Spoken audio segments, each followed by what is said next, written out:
suis Aurélia. Je suis Jean-Luc. Et notre métier, c'est la santé.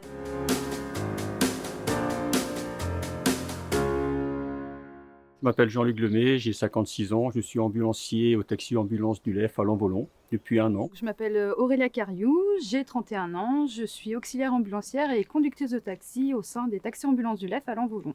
Donc ça va faire 2 ans que je me suis reconvertie professionnellement dans le métier. La mission principale déjà quand nous on débute le matin, c'est de vérifier l'état du véhicule, qu'on parte avec un véhicule sûr, qu'on ait le matériel qui soit prêt, qui soit fonctionnel. Et le nettoyage du véhicule le soir en rentrant. Mon métier consiste à intervenir en état d'urgence sur appel du 15 et également à véhiculer des personnes vers leur lieu de rendez-vous. Ce matin, on avait une personne à prendre en charge donc, au foyer logement de Châtellerault pour un rendez-vous consultation en cardiologie à Yves-le-Foll. C'est une personne qui était alitée. On a utilisé en fait les bras à disposition pour pouvoir transférer la personne du lit vers le brancard. Le transport s'est fait naturellement, puis arrivé à l'hôpital, on passe systématiquement par le secrétariat pour confirmer l'arrivée, puis demander les documents. Puis après, donc on est en attente en fait le temps que la personne passe au rendez-vous et puis le chemin inverse. Ça c'est impossible la journée type en étant ambulancier ou ambulancière. Déjà les journées sont totalement différentes. Les heures sont totalement différentes. On peut avoir plein d'imprévus courant de journée, des rendez-vous annulés, des rendez-vous qui se greffent au dernier moment. Le retard qu'on a pris chez un, faut qu'un autre récupère en fait le patient qui doit suivre normalement. Pour l'organisation, on a su déjà hier à quelle heure on commençait ce matin.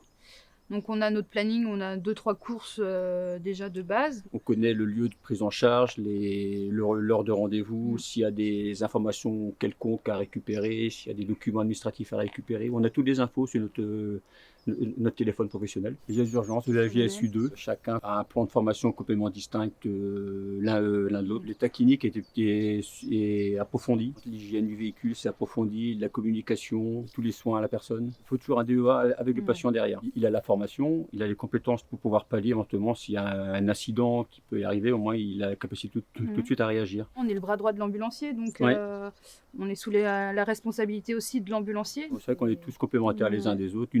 Une auxiliaire qui a de l'expérience et a autant de compétences que nous, diplômés, qui arrivons dans le métier. Donc on fait confiance à notre binôme. On en apprend tous les jours sur le terrain, donc c'est vrai que au bout de quelques années, on est autant compétent qu'un ambulancier en soi. La qualité, déjà, la ponctualité dans le métier, c'est hyper important. Il faut de l'écoute, parce qu'il faut être à l'écoute des patients, il faut de l'empathie, de la bienveillance. On est dans leur intimité, donc secret professionnel aussi. Il faut toujours rester calme, parce qu'on peut être sur des situations un peu sur des personnes un peu sur du psy, il faut rester maître de soi-même en fait. Garder une distance en fait entre soi et puis la personne. Savoir s'adapter, oui, à chaque situation, à chaque patient aussi. Chaque pathologie est différente. Être flexible sur les horaires parce qu'il n'y a pas d'horaire. L'endurance c'est important. C'est quand même des métiers physiques. Hein.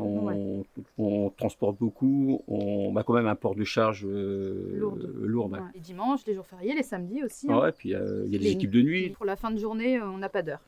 On saura au milieu d'après-midi, je pense. Parce que là, pour l'instant, notre deuxième rendez-vous, c'est tout début d'après-midi.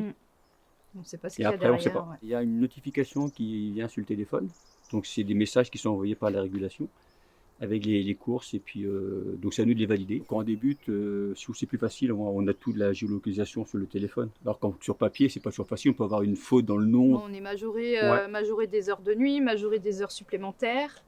On a les primes, les paniers repas, les primes petit déjeuner pour ceux qui travaillent de nuit surtout. Les temps de pause, légalement, je crois que c'est 1h30. Après, chaque employeur, il aménage un petit peu. C'est une convention collective officielle, donc des transports sanitaires et puis du transport routier. J'ai une formation scolaire de comptable. Et ensuite, j'ai intégré une entreprise agroalimentaire pendant 26 ans où j'effectuais des missions de logistique, transport. Et j'ai décidé de me reconvertir professionnellement il y a 2 ans pour intégrer vraiment un milieu professionnel qui me convenait le mieux.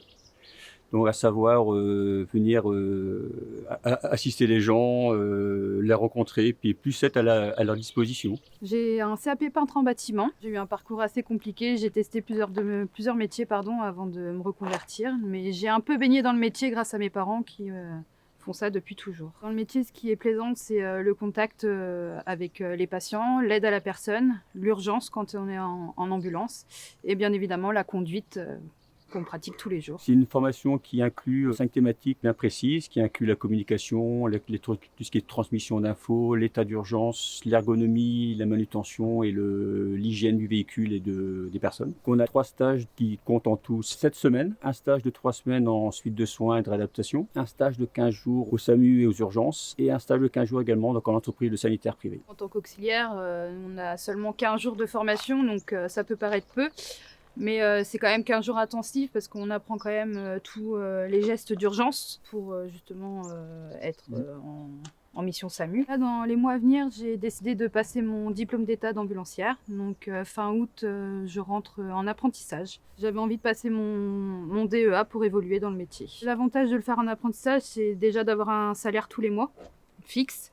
Et surtout de pouvoir allier école et entreprise, donc dans laquelle je suis déjà actuellement. Quelqu'un qui veut se lancer dans le métier, déjà, comme je dirais, il faut le faire par vocation, car c'est quelque chose qu'il faut faire par passion, par envie, et, parce que c'est quand même un métier qui est assez difficile en soi, donc faut aimer, et la vocation avant tout. Et si vous aimez l'urgence, si vous aimez accompagner les gens, n'hésitez pas. C'est une formation qui est très enrichissante, très bénéfique en fait, même à titre personnel que professionnel. Puis c'est accessible à tout le monde.